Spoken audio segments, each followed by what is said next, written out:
আমন্ত্রণ জানাচ্ছি প্রিয় দর্শক মানচিত্রের নিয়মিত আয়োজন কথোপকথনে। দর্শক বন্ধুরা, আশা করি সবাই ভালো আছেন। চলুন সময় নষ্ট না করে সরাসরি চলে যাই আজকের সবচেয়ে গুরুত্বপূর্ণ আন্তর্জাতিক আপডেটগুলোর দিকে। আজকের বেশিরভাগ বড় খবরই এসেছে আপনার ইরানকে ঘিরে, তবে লেবানন থেকেও এমন কিছু গুরুত্বপূর্ণ ঘটনা সামনে এসেছে যেগুলোর সঙ্গে ইরানের সরাসরি সম্পর্ক রয়েছে। তাই আজকের প্রতিটি আপডেট খুব মনোযোগ দিয়ে দেখবেন, কারণ একটার সঙ্গে আরেকটার গভীর একটা যোগসূত্র রয়েছে। চলুন প্রথমেই এক নজরে দেখে নিই আজকের সবচেয়ে বড় হেডলাইনগুলো। প্রথম আপডেট হলো, কুয়েত পেট্রোলিয়াম কর্পোরেশন জানিয়েছে যে তাদের একটা অত্যন্ত গুরুত্বপূর্ণ তেল শোধনাগারে ইরান একাধিকবার হামলা চালিয়েছে। এতে অনেকেই আহত হয়েছেন এবং ব্যাপক ক্ষয়ক্ষতি হয়েছে। আগুন নেভাতে গিয়ে কুয়েতের বেশ কয়েকজন ফায়ার ফাইটার তারাও দগ্ধ হয়েছেন। অন্যদিকে জর্ডান জানিয়েছে গত 24 ঘন্টায় তাদের আকাশ সীমায় ঢুকে পড়া 4টি ড্রোন তারা গুলি করে নামিয়েছে। এদিকে ইরানের আইআরজিসি দাবি করেছে তারা জর্ডানের আল আজরাকে থাকা মার্কিন ঘাঁটির ফাইটার জেট শেল্টার এবং বড় এয়ারক্রাফট পার্কিং এরিয়াতে মিসাইল ও ড্রোন দিয়ে হামলা চালিয়েছে। বেশ কিছু বিমান ধ্বংস হওয়া এবং মার্কিন সেনাদের হতাহতের খবরও সামনে আসছে। এই খবরের বিস্তারিত তথ্য আমি একটু পরেই আপনাদেরকে আরও দিচ্ছি। এদিকে বাহরাইনে ইরানি হামলার পর গতকাল দুপুরে আরও একবার এয়ার রেড সাইরেন বেজে উঠেছিল। জানানো হয়েছে গতকাল এই নিয়ে মোট 5 বার বাহরাইনে এই অ্যালার্ট জারি করা হলো। এদিকে লেবাননের রাজধানী বৈরুতে থাকা মার্কিন দূতাবাস তাদের নাগরিকদের জন্য নতুন একটা সতর্কবার্তা জারি করেছে। তারা পরিষ্কার বলে দিয়েছে কেউ যেন লেবাননে ভ্রমণ না করেন এবং পুরো মধ্যপ্রাচ্যেই যাওয়ার যদি প্ল্যান থাকে সেটা নিয়ে নতুন করে ভাবুন, কারণ ওই এলাকার সিকিউরিটি সিচুয়েশন এখন খুব জটিল। যে কোনো মুহূর্তে পরিস্থিতি হাতের বাইরে চলে যেতে পারে। দর্শক, আমেরিকা যখন তার নাগরিকদের এমন ওয়ার্নিং দেয় তখন বুঝে নিতে হবে যে বড় কিছু ঘটতে চলেছে। মজার ব্যাপার হলো, ঠিক এই সময়েই লেবাননের প্রেসিডেন্ট জোসেফ গতকাল আমেরিকায় রওনা হয়েছেন ডোনাল্ড ট্রাম্পের সাথে দেখা করতে। একটু ভেবে দেখুন, লেবাননের প্রেসিডেন্ট আছেন আমেরিকায়, আর লেবাননে থাকা মার্কিন দূতাবাস তাদের নাগরিকদের বলছে খবরদার এই দেশে এসো না। বুঝতে পারছেন তো ব্যাপারটা? ডাল মে কুছ কালা হে, গন্ডগোল আছে। এবার খবরের বিস্তারিত বিশ্লেষণে আসছে। প্রথম খবরটা রাশিয়া আর ইউক্রেনের যুদ্ধ নিয়ে, তারপর আমরা ইরান এবং লেবাননের দিকে এগোবো। দর্শক, ইউক্রেন এবার রাশিয়ার উপর এমন একটা ভয়ঙ্কর হামলা চালিয়েছে যা আগে কখনো দেখা যায়নি। সবচেয়ে বড় কথা হলো, ইউক্রেনের হামলার আঁচ এবার সরাসরি রাশিয়ার রাজধানী মস্কো পর্যন্ত পৌঁছে গেছে। মস্কোতে dozen dozen air defence system আগে থেকেই মোতায়েন আছে। তা সত্ত্বেও তারা জেলেনস্কির ড্রোন হামলা পুরোপুরি ঠেকাতে পারেনি। গতকাল 18 জুলাইয়ের রিপোর্ট অনুযায়ী ইউক্রেন সারা রাত ধরে রাশিয়ার বিভিন্ন এলাকায় ড্রোন হামলা চালিয়েছে, যার জেরে দিনের বেলাতেও সেখানে আগুন জ্বলছে। এই হামলায় কমপক্ষে 7 জন রাশিয়ান মারা গেছেন এবং 51 জন আহত হয়েছেন। রিপোর্ট বলছে মস্কো রিজিয়নের বিদ্যুৎ ও জ্বালানি কেন্দ্রগুলোতে হামলা হয়েছে। একটা অয়েল ডিপোতে ভয়াবহ আগুন লেগেছে। এর পাশাপাশি রাশিয়ার সবচেয়ে বড় অনলাইন রিটেল কোম্পানি ওয়ার্ল্ড বেরিজের 2টো ওয়্যার হাউসে ড্রোন হামলা হয়েছে। ইউক্রেনের লক্ষ্য খুব পরিষ্কার, তারা রাশিয়ার জ্বালানি ও সামরিক শক্তিকে দুর্বল করতে চাইছে। সেই সাথে তারা এটাও চাইছে যে ইউক্রেনের সাধারণ মানুষ প্রতিদিন যুদ্ধের যে ভয়াবহতা অনুভব করছে, রাশিয়ার সাধারণ মানুষও যেন সেই কষ্টটা একটু টের পায়। এবার শুনুন ইরানের খবর। ইরান একটি বিবৃতি জারি করে রীতিমতো তোলপাড় ফেলে দিয়েছে। এই খবরটা একটু মন দিয়ে শুনুন। ইরান এবার ইসরায়েলের প্রতিবেশী জর্ডানে ধ্বংসলীলা চালাচ্ছে, কারণ সেখানে আমেরিকার একটা অত্যন্ত গুরুত্বপূর্ণ সামরিক ঘাঁটি রয়েছে। গতকাল 18 জুলাই সকালে জর্ডানের মুফাফক আল সালতি এয়ারবেসে ইরান বেশ কয়েকটি ব্যালিস্টিক মিসাইল মেরেছে। এই ঘাঁটিকে মধ্যপ্রাচ্যে মার্কিন বিমান বাহিনীর সবচেয়ে গুরুত্বপূর্ণ ঘাঁটি মনে করা হয়। এখানে আমেরিকার F-35, F-15, F-16 এবং A-10 ফাইটার জেটের পাশাপাশি MQ-9 রিপার ড্রোনও রাখা থাকে। রিপোর্টে বলা হচ্ছে মার্কিন সেনারা যেখানে থাকে ঠিক সেই জায়গাতেও ইরানের মিসাইল আঘাত এনেছে। অর্থাৎ মার্কিন সেনাদের আহত বা নিহত হওয়ার বড় সম্ভাবনা রয়েছে, যদিও অফিসিয়ালি এখনো কিছু কনফার্ম করা হয়নি। ইরানের IRGC জানিয়েছে অপারেশন নাসের 2 এর 20তম ঢেউয়ের আওতায় মিসাইল ও ড্রোনের সাহায্যে এই হামলা করা হয়েছে। তাদের দাবি অনুযায়ী অন্তত 2টি মার্কিন ফাইটার জেট এবং 3টি অন্য বিমান পুরোপুরি ধ্বংস হয়েছে। IRGC জর্ডানের সাধারণ মানুষ ও সেনাবাহিনীর কাছেও আবেদন করেছে তারা যেন তাদের দেশ থেকে মার্কিন সেনাদের বের করে দেয়। তারা বলেছে ইসলামী ভূমিতে থাকা অমুসলিম বিদেশি সেনারা আমাদের বৈধ টার্গেট, তাদের যে কোনো উপায়ে বের করে দেওয়া উচিত। আমেরিকার আগের হামলার বদলা ইরান এখন দিনের আলোতেই নিচ্ছে, আর এর থেকেই একটা বড় প্রশ্ন উঠছে, ইরানের এই বড় হামলার কারণে কুয়েতের 90% পানীয় জলের সাপ্লাই কি বিপদে পড়ল? কুয়েতের মানুষ কি আগামী দিনে চরম জল কষ্টে পড়তে চলেছেন? গতকাল 18 জুলাই দুপুরে এবং বিকেলের দিকে ইরান 2 দিনের মধ্যে এই দ্বিতীয়বারের মতো কুয়েতের একটি ডিস্যালিনেশন প্লান্ট, যেখানে আর কি সমুদ্রের নোনা জলকে পানযোগ্য করা হয়, সেখানে হামলা চালিয়েছে, যার ফলে সেখানে আগুন ধরে যায়। এই হামলাগুলো আসলে কুয়েতে থাকা আলী আল সালেম এয়ারবেস সহ বিভিন্ন মার্কিন ঘাঁটির বিরুদ্ধে ইরানের অ্যাকশনেরই অংশ। সবচেয়ে চিন্তার বিষয় হলো কুয়েতের মাটির নিচে মিষ্টি জল নেই, তারা তাদের পানীয় জলের প্রায় 90% এই ডিস্যালিনেশন প্লান্টগুলো থেকেই পায়। তাই এমন প্লান্টে হামলা হওয়াটা কুয়েতের জন্য অত্যন্ত ভয়ঙ্কর ব্যাপার। এখন জল সাপ্লাই এখনো পুরোপুরি বন্ধ হওয়ার খবর আসেনি, তবে পরপর 2 দিন এমন জায়গায় হামলা হওয়া ভবিষ্যতের বড় সংকটের আশঙ্কা তৈরি করছে। দর্শক বন্ধুরা, কুয়েতে যা হচ্ছে ঠিক একই রকম ঘটনা ঘটছে ইরানেও। আমেরিকার হামলার প্রভাব এবার সরাসরি ইরানের সাধারণ মানুষের উপর পড়তে শুরু করেছে। রিপোর্ট অনুযায়ী আমেরিকার হামলায় ইরানের একটি ডিস্যালিনেশন প্লান্ট পুরোপুরি ধ্বংস হয়ে গেছে, আর এর ফলে প্রায় 20টি গ্রামে 10,000 ইরানি মানুষ পানীয় জলের কষ্টে ভুগছেন। বন্ধুরা, এটাই হলো আমেরিকার হামলার আসল রূপ। যে আমেরিকা বড় গলায় বলেছিল তারা ইরানের মানুষকে মুক্ত করতে এসেছে, তাদের স্বাধীনতার নমুনা এটাই। আমেরিকা আর ইরানের এই যুদ্ধ এখন পুরো উপসাগরীয় অঞ্চলে ছড়িয়ে পড়েছে। আমেরিকা টানা 7 রাত ধরে ইরানের বিভিন্ন এলাকায় হামলা চালিয়েছে, আর ইরানও চুপ করে বসে নেই।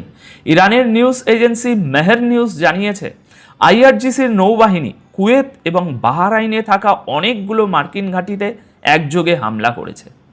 IRGC বলছে এটা তাদের অপারেশন নাসের 2 এর 19তম ঢেউয়ের অংশ। তারা কুয়েতের আলী আহমদি বন্দরে মার্কিন নৌবাহিনীর ফুয়েল সাপোর্ট পিয়ার, বাহরাইনের শেখ ইসা এয়ারবেসে মার্কিন ইন্টেলিজেন্স ডাটা সেন্টার এবং কমিউনিকেশন সেন্টারে হামলা চালিয়েছে। ইরান দাবি করেছে হরমুজ প্রণালীতে তাদের শক্ত নিয়ন্ত্রণ এখনও বজায় আছে। অন্যদিকে আমেরিকার সেন্ট্রাল কমান্ড ঠিক এর উল্টো দাবি করছে। তারা জানিয়েছে টানা 7 রাত ধরে ইরানের উপর ব্যাপক সামরিক অভিযান চালানো হয়েছে। ইরানের র্যাডার, আন্ডারগ্রাউন্ড অস্ত্রের গুদাম এবং নৌবাহিনীর সিস্টেমগুলোকে ফাইটার জেট, ড্রোন এবং যুদ্ধজাহাজ দিয়ে নিশানা করা হয়েছে। এক কথায় আকাশ, মাটি আর সমুদ্র সব দিক দিয়ে হামলা হয়েছে। আমেরিকা আরও জানিয়েছে হরমুজ প্রণালীতে তারা অবরোধ আরও কড়া করেছে। 4টি বাণিজ্যিক জাহাজের রুট পাল্টে দেওয়া হয়েছে এবং একটি জাহাজকে হামলা করে অকেজো করে দেওয়া হয়েছে। মার্কিন হামলার জেরে ইরানের ইজাদ এবং আহবাদ শহরেও ব্যাপক বিস্ফোরণের শব্দ শোনা গেছে। সেন্টকম তাদের বিবৃতিতে বারবার একটা কথা মনে করিয়ে দিচ্ছে যে এই মুহূর্তে মধ্যপ্রাচ্যে আমেরিকার প্রায় 5,000 সেনা মোতায়েন রয়েছে। এই সংখ্যাটা বারবার বলাটা একটা বড় অর্থ আছে। একটু তলিয়ে ভাবলে বুঝবেন, ইরানের সামরিক শক্তিকে খুব পরিকল্পিতভাবে দুর্বল করা হচ্ছে। সমুদ্র উপকূলে থাকা তাদের সব টাওয়ার র্যাডার ধ্বংস করা হচ্ছে। এর মানে হলো আমেরিকা সমুদ্রের দিক থেকে বড় কোনো গেম প্ল্যান করছে, কারণ সেখানে তাদের প্রচুর যুদ্ধজাহাজ রেডি হয়ে আছে। আগামী দিনে পরিস্থিতি কোন দিকে যায় সেটাই এখন দেখার। আসসালামু আলাইকুম প্রিয় দর্শক, সবাইকে তুরস্ক থেকে স্বাগত জানাচ্ছি। যারা গভীর রাতে অপেক্ষা করছেন আপনাদের ঘুম নষ্ট করা সংবাদ দিব। মার্কিন যুক্তরাষ্ট্রের অন্তত 2 জন সেনা নিহত হয়েছে ইরানের মিসাইল হামলায়। এখানেই শেষ নয়, আরো অন্তত 4 জন গুরুতর আহত অবস্থায় জর্ডানের হাসপাতালে ভর্তি হয়েছে। এখানেও শেষ নয়, একজন সৈন্য নিখোঁজ, খুঁজে পাওয়া যাচ্ছে না। শেষ হয়নি, অন্তত 16 জন সৈন্য আহত অবস্থায়, তার মধ্যে 3 জনকে যুক্তরাজ্যে নেওয়া হচ্ছে। মার্কিন সামরিক সূত্র বলছে প্লেনে তোলা হয়েছে, কিন্তু প্লেন থেকে জীবিত নামানো হবে সে আশা ডাক্তাররা করছে না। ইরান কি খেলা দেখালো? যুদ্ধের গতি কি ঘুরে যাচ্ছে? ইরানের নিখুঁত হামলার শিকার হয়েছে মার্কিন যুক্তরাষ্ট্র। 6টি পেট্রিয়ট মিসাইল ইন্টারসেপ্টর দিয়েও ঠেকানো যায়নি ইরানের মিসাইল। কিভাবে এই ঘটনা ঘটলো, তারপরে কি ঘটলো, ইরানের সর্বোচ্চ ধর্মীয় নেতা একটু আগে কথা বলেছেন। সেই সবকিছু নিয়ে বাংলাদেশ সময় 19 জুলাই সবশেষ আপডেট নিয়ে আপনাদের সামনে হাজির হয়েছি। আমি জাহিদুল ইসলাম। কে কোথা থেকে আমাদের লাইভে যুক্ত হয়েছেন কমেন্টে জানাতে পারেন। ওমানের মাস্কাট থেকে আমাদের একজন দর্শক দেখছেন, কাব্বুস ইউনিভার্সিটি থেকে, সুদূর ঝিনাইদহ থেকে, ধানমন্ডি 5 থেকে, চট্টগ্রাম আগ্রাবাদ থেকে মোর্শেদ আলম। সবাইকে শুভরাত্রি। প্রিয় দর্শক, আমরা এই সংবাদটি আগেই দিয়েছিলাম যে জর্ডানের একটি সামরিক ঘাঁটি, এই ঘাঁটিটির নাম মুয়াফফাক আল সালতি। এই ঘাঁটি থেকে মার্কিন যুক্তরাষ্ট্রের F-35 ফাইটার জেটগুলো উড়ে যে ইরানে হামলা চালায়। ইরান গতকাল 17 তারিখ ভয়াবহ একটি হামলা চালিয়েছিল এখানে, এবং ইরানের মিসাইল বৃষ্টি চালিয়েছিল, বৃষ্টির মতো মিসাইল। আমেরিকার 6টি পেট্রিয়ট ব্যাটারি সর্বোচ্চ চেষ্টা করেও ইরানের মিসাইল হামলা ঠেকাতে পারেনি। ইরানের মিসাইল হামলাটা কেমন ছিল সেই ভিডিও আমরা দেখিয়েছিলাম, আবারও দেখাচ্ছি, চলুন দেখে আসি।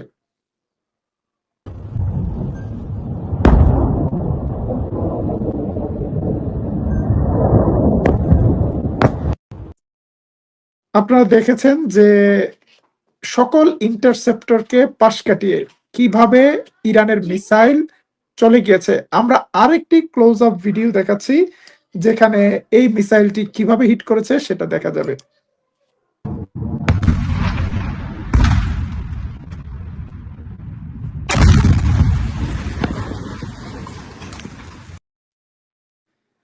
খুবই কাছ থেকে নেয়া এই ভিডিও। কোথায় হয়েছে ঘটনাটি আমরা একটু মানচিত্রের মাধ্যমেও দেখাতে চাই।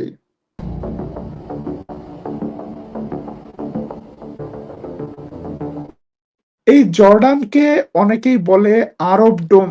ইসরায়েল যেমন নিজেকে রক্ষা করার জন্য আয়রন ডোম ব্যবহার করে, ঠিক তেমনি ইসরায়েল রাষ্ট্রকে সুরক্ষা দেওয়ার জন্য ব্রিটিশরা ইসরায়েলের পাশে সৌদি আরবের মূল ভূখণ্ড কেটে জর্ডান নামে একটা রাষ্ট্র বানিয়েছে।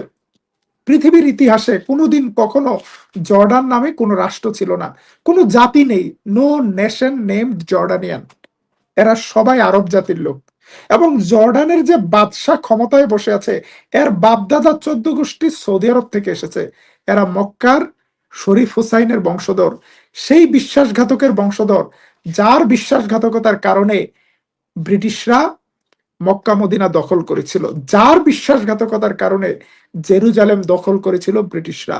ওসমানী সালতানাতের সৈন্যরা ব্রিটিশদের আক্রমণের শিকার হয়েছিল মূলত এই জর্ডানের বিশ্বাসঘাতকদের কারণে।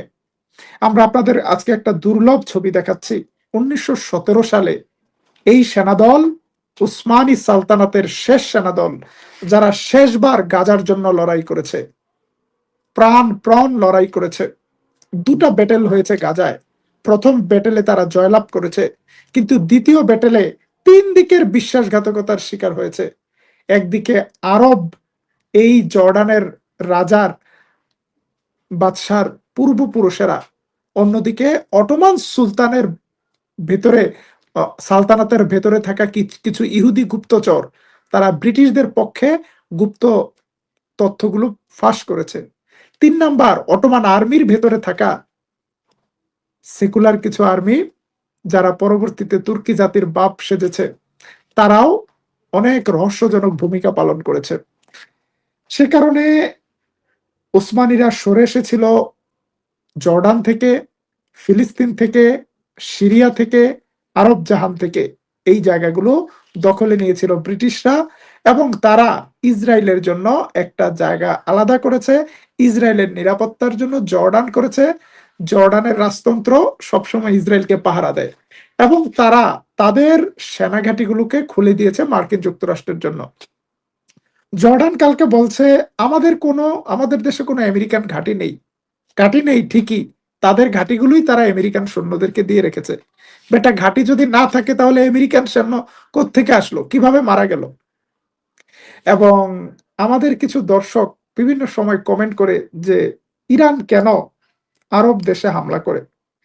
ইরান কেন আরব দেশে হামলা করে? কারণ আরব দেশগুলো থেকে ইরানে হামলা হচ্ছে। আমাদের কাছে সর্বশেষ কিছু ভিডিও ফুটেজ এসেছে যেখানে একটি আরব দেশ থেকে ইরানের ভেতরে মিসাইল হামলা চালানো হচ্ছে। চলুন দেখে আসি।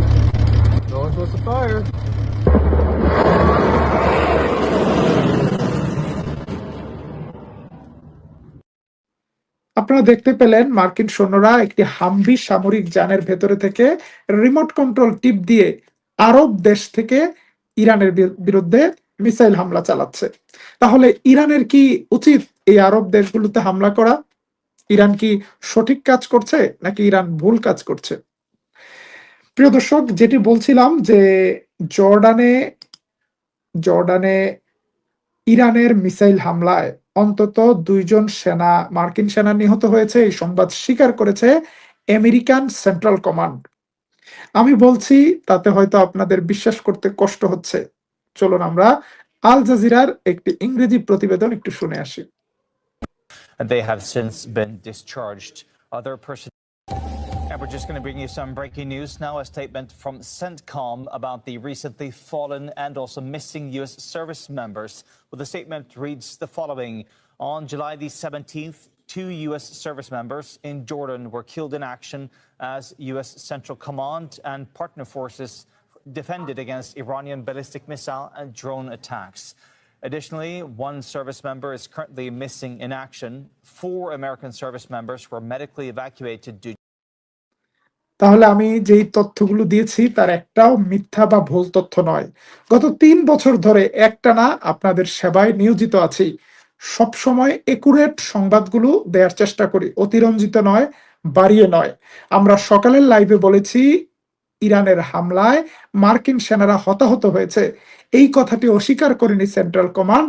তবে তখন পর্যন্ত নিহতের কথা তারা স্বীকার করেনি, কিন্তু এখন নিহতের কথা স্বীকার করেছে। এবং আমরা যেটা বলেছিলাম যে 2 জন নিহত, 1 জন মিসিং, 4 জন হসপিটালে ভর্তি, এবং অন্য আরেকটি সূত্র বলছে যে আরো 13-14 জন গুরুতর আহত। এখন পর্যন্ত ইরানের হামলায় 16 জন মার্কিন সেনা নিহতের কথা দাবি করেছে বা স্বীকার করেছে আমেরিকা। তবে এই সংখ্যাটি আরো বেশি হওয়ার সম্ভাবনা প্রবল। আরো কিছু সৈন্য হার্ট অ্যাটাকে মারা গিয়েছে, পুকুরে ডুবে মারা গিয়েছে, পারস্য উপসাগরে ডুবে মারা গিয়েছে। নানা কাহিনী বানিয়ে টানিয়ে মৃত্যুর খাতায় তাদের নাম লেখা হয়েছে। এখন আজকের এই ঘটনাটি কেন এই যুদ্ধের মোড় ঘুরিয়ে দিতে পারে? নাম্বার 1, মার্কিন যুক্তরাষ্ট্রের সাম্প্রতিক সময়ে নতুন করে হতাহতের ঘটনা ঘটলো। এটা মার্কিন সেনাবাহিনীর উপর একটা চাপ তৈরি করবে, মার্কিন সরকারের উপর চাপ তৈরি করবে। নাম্বার 2, হামলাটি হয়েছে জর্ডানে, ইসরায়েলের বাড়ির কাছে। মামুর বাড়ি খুব বেশি দূরে নয়। ইরান মেসেজ দিল, আমাদের মিসাইল যদি নিখুঁতভাবে আমেরিকান সেনাদের হিট করতে পারে, আমাদের মিসাইল ইসরায়েলি সেনাদেরকেও ছাড়বে না। এবং আমাদের মিসাইলগুলো পিন পয়েন্ট একুরেটলি হিট করছে। তোমাদের হাতে ইন্টারসেপ্টরস ফুরিয়ে যাচ্ছে। ইরান গত কয়েক সপ্তাহ বা গত এক সপ্তাহ ধরে যে পাল্টা হামলাগুলো চালিয়েছিল, এই হামলার দুটা টার্গেট, একটা টার্গেট শত্রুর ইন্টারসেপ্টর গুলো ধ্বংস করা। ইরান তাদের পুরাতন অকেজু কম ব্যবহার যোগ্য মিসাইলগুলো প্রথমে হামলা করেছে। ইরানের আসল মিসাইলগুলো এখনো স্টকে আছে, তার মধ্যে দু চারটার ইরান অ্যাকশন দেখিয়েছে। ইরানের জেনারেলরা বলছে তারা অন্তত 10 বছর যুদ্ধ চালিয়ে যাওয়ার প্রস্তুতি নিয়ে আছে। আজকে ইরানের সর্বোচ্চ নেতা আয়াতুল্লাহ মুস্তফা খামেনি বক্তব্য দিয়েছেন। তিনি বলেছেন মার্কিন যুক্তরাষ্ট্রের দফায় দফায় ইরানে হামলা, যুদ্ধবিরতি চুক্তি লঙ্ঘন, এইগুলো প্রমাণ করে আমেরিকান প্রেসিডেন্টের কলমের সিগনেচারের 2 পয়সার মূল্য নেই এবং এটার এখন থেকে অবৈধ, এটার কোনো আর গুরুত্ব নেই। মানে তিনি বলতে চাচ্ছেন আমেরিকান প্রেসিডেন্ট নিজে যেখানে স্বাক্ষর করলেন তারপরে এই হামলা হচ্ছে, তার মানে ক্ষমতা আমেরিকান প্রেসিডেন্টের হাতে নেই। প্রেসিডেন্টকে নাকে দড়ি দিয়ে কেউ ঘুরাচ্ছে, নতুবা এই ধরনের সমঝোতার পর এই ধরনের কাজ হতো না। এখন পরবর্তীতে অ্যাকশন এবং পাল্টা অ্যাকশন কি হয় সেটা দেখার বিষয়। এর মধ্যে আমাদের কাছে আরেকটি সংবাদ এসেছে, বড় সংবাদ। কুয়েতে আজকে বড় ধরনের হামলা হয়েছিল, আমরা সংবাদ দিয়েছি। কুয়েতে ইরানের মিসাইল হামলায় কুয়েতের বিমান বাহিনীর অন্তত 2টি ইউরোফাইটার টাইফুন ধ্বংস হয়েছে বলে দাবি করেছে ইরান। 2টি কি ধ্বংস হয়েছে? Eurofighter typhoon. মালিকানা কার? কুয়েতের। এর আগেও এই কুয়েতেই কিন্তু কয়েকটি বিমান ধ্বংস হয়েছিল। সেই বিমান ধ্বংস হয়েছিল আমেরিকান বিমান এবং সেগুলোকে ধ্বংস করেছিল কুয়েতের এয়ার ডিফেন্স ভুলে। কুয়েতের মধ্যেই বড় ধরনের বিপদ আসছে। প্রিয় দর্শক, এই মুহূর্তে আমাদের কাছে কিছু ব্রেকিং সংবাদ এসেছে। 1 নম্বর ব্রেকিং সংবাদ, ইরানের বন্দর আব্বাসে মাল্টিপল